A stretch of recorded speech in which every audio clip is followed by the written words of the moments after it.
Hi everybody! So today I'm bringing another review because last night I finished Fairy Tale by Stephen King. So this was a bigger book. It was around 600 pages and honestly I flew through this. I mean, it really just came out less than a week ago, I feel. Maybe it was about a week ago, but I ran through this book. I mean, I couldn't put it down. It was really, really good. I gave it 4 stars out of 5. And you know, I have read a few reviews where they bring up some criticism for this book, and they're definitely valid criticisms. So if you've read reviews on this book or have watched reviews on this book and the review was negative, they're totally valid, you know, criticisms of this book. But for me, I really, really enjoyed this. And this is basically every part of Stephen King that I love, for the most part. I do have certain criticisms, but they're nothing major. So, Fairy Tale follows Charlie, who is a 17-year-old boy whose mother dies when he's very young, and his father is an alcoholic. And essentially, Charlie makes a deal with God, and he says to God, as I'm sure most of us have at some point, you know, I will do anything that you want me to do if you do this for me, which is at the time his father becoming sober.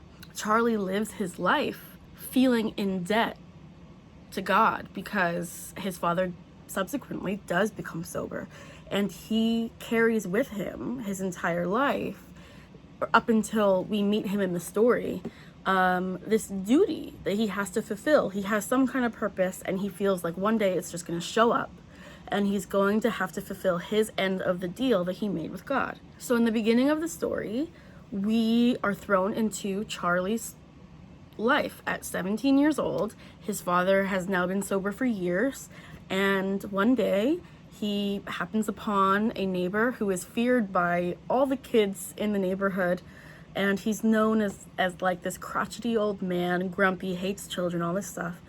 And Charlie happens upon him with a broken leg and unable to help himself. And this man's older. His name's Mr. Bowditch, and he's older, and he's in his 70s. And Charlie feels like this was the moment. This was the moment that he was waiting for to fulfill his purpose. So Charlie helps him, and lo and behold, this whole adventure of Fairy Tale begins. The beginning of the story takes up a very big portion of the book, because there's a lot that is in this backstory leading Charlie to what the real story of the book is. What the story of the book is Charlie meets Mr. Bowditch. Mr. Bowditch has this unfortunate accident. Charlie inherits the house that Mr. Bowditch lived in, but with that, he inherits the shed in the backyard. And in the shed in the backyard, there is a portal to this new world, this other world. So he goes into this new world, and he's faced with a world that is being ruled by a monster, and he has to play a role in defeating that monster. Hence the name Fairy Tale, because as you're reading, and as Stephen King mentions a lot in this book, it is very heavily inspired by Grimm fairy tales.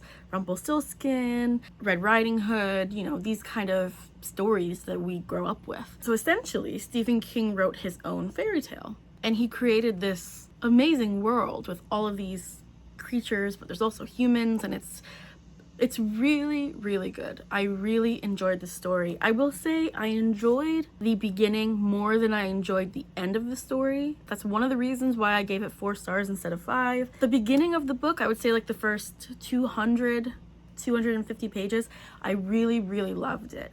Couldn't put it down. I was really attached to Mr. Bowditch and Charlie and Radar, who is like the best fictional canine you will ever meet. I became very attached to these characters very quickly.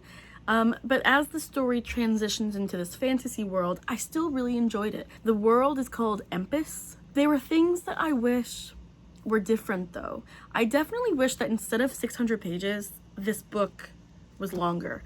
I honestly wish that this book was around 1,000 pages like The Stand is. I feel like there was a lot of more detail that could have been put into this.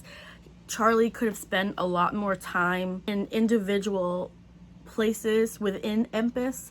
I feel like, you know, the story kind of takes place like a day at a time, and Charlie is kind of rushing through these days. And I feel like, you know, I understand why that decision was made to kind of jump between stations in this other world. But at the same time, I really wish that it had been prolonged a bit more and there was more detail involved, because the characters that you meet in this other world are amazing and the story is great. I mean, genuinely, but I wish that we could have really spent more time with each character that we meet. If you read this book, you'll know exactly what I mean.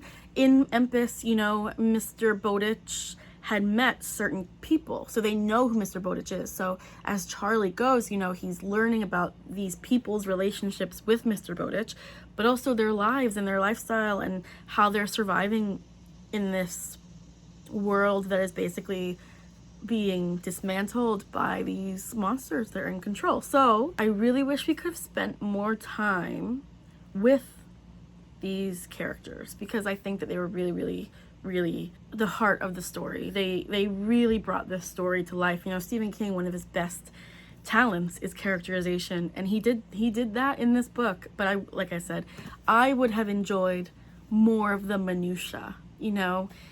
That's one of the things I love the most about Stephen King, is his ability to take tedious details and really just weave a story with that. Yeah, so definitely I feel like I could have used more detail in those aspects of the book. The ending was a little rushed for me. I feel like Stephen King, his last couple books have been kind of rushed endings. You know, he takes a long time to do the build up, the climax, and then all of a sudden it's like, boom, done. I would have liked for there to be more involved in the ending of the story. The epilogue made me angry. The epilogue really upset me. I wasn't happy with the epilogue. I'm not spoiling anything, but I think if you read this book, or if you have read this book, you'll definitely understand what I mean. There was a decision made after the events of the story. It kind of made the story fall flat for me a little bit. I definitely would have liked if that epilogue wasn't even there. Like, I would have been okay if that epilogue did not exist or was added to the story, because I feel like it kind of took away from the whole story. But with that being said, I really loved this book. I really loved this story. Radar, who is the German Shepherd in this book, she was wonderful. I loved the characterization of Radar, and I love how much you can tell Stephen King loves dogs in this book. Like, you could tell, like, he's a total dog lover, and you can really feel that, and it really was wonderful to read about a dog that you could tell, even though fictional, you could tell Stephen King, like, really loved Radar. As for our main character, Charlie was great. I really liked Charlie. I liked the evolution of his character development, of being a kid kind of thrown into this, like, weird role, but also because of the trauma that he's experienced. You know, he was kind of forced to grow up really young, and so he does have this maturity about him, that even though he's a kid going on this adventure, he's still kind of like a man, and he does have a more mature perspective, and I really liked that balancing act that Stephen King created with Charlie. There are definitely moments where you forget that he's a 17-year-old kid, but then there are moments where he might think something or say something or observe something in a particular way, and you're kind of remembering, like, oh yeah, he's a kid, you know, he's a 17-year-old kid, like, he shouldn't be doing any of this stuff, but you know, he's in this horrible situation that he has to try and fix. So it was really cool kind of seeing that balance there with Charlie. Every character in Empis I liked. The villains even had their own charm about them. I mean, obviously with fairy tales, you know, there's always a hero and a villain, sometimes more than one villain, and there was definitely more than one villain in this book, and they all had their own unique kind of charm. Every villain kind of had its moment to shine. I wish that it was a little bit darker of a book. I wish, you know, a couple times in the book, Stephen King mentions, like, he references how dark the Grimm fairy tales, the real ones, are. And that darkness wasn't really in this book. Charlie thinks about a couple times. He mentions Rumpelstiltskin having to eat his own hands and, like, his arm and stuff. You know, Hansel and Gretel being eaten alive, and all these references, but there was no real dark moment like that in this book. I don't know if he, like, purposely tried to keep it a little bit lighter. I mean, don't get me wrong, there are dark moments in this book, but there's nothing that was, you know, kind of shocking in that way. For me personally, this book was really fun. It was emotional. It was definitely heavy. It was a heavy book emotionally. Characters come and go. Like, every character that Charlie interacts with in Empis, who's not a villain, you just fall in love with for like various reasons, you know? They're just such good characters. So, you know, the fact that basically, honestly, if I'm going to be honest, this isn't a spoiler, but like any character can die at any point in this book, which I always find, you know, beneficial to the story because it really makes you emotionally invested. But yeah, there were some characters that died that I was like, no, I don't want them to die. So yeah, I would give this 4 stars out of 5. There are a couple things, like I said, like that I can criticize, but really this was a fun fairy tale. It was emotional, it was unique, it was creative, it was dark. There are dark aspects to this book. This book had so many moments in it that were just really, really heartwarming moments. I mean, there is like serious heart to this book. I know reading the synopsis, like the little blurb on the cover, that Stephen King basically asked himself during the pandemic, what is something that would make me happy to write about? And he wrote this in response to that question.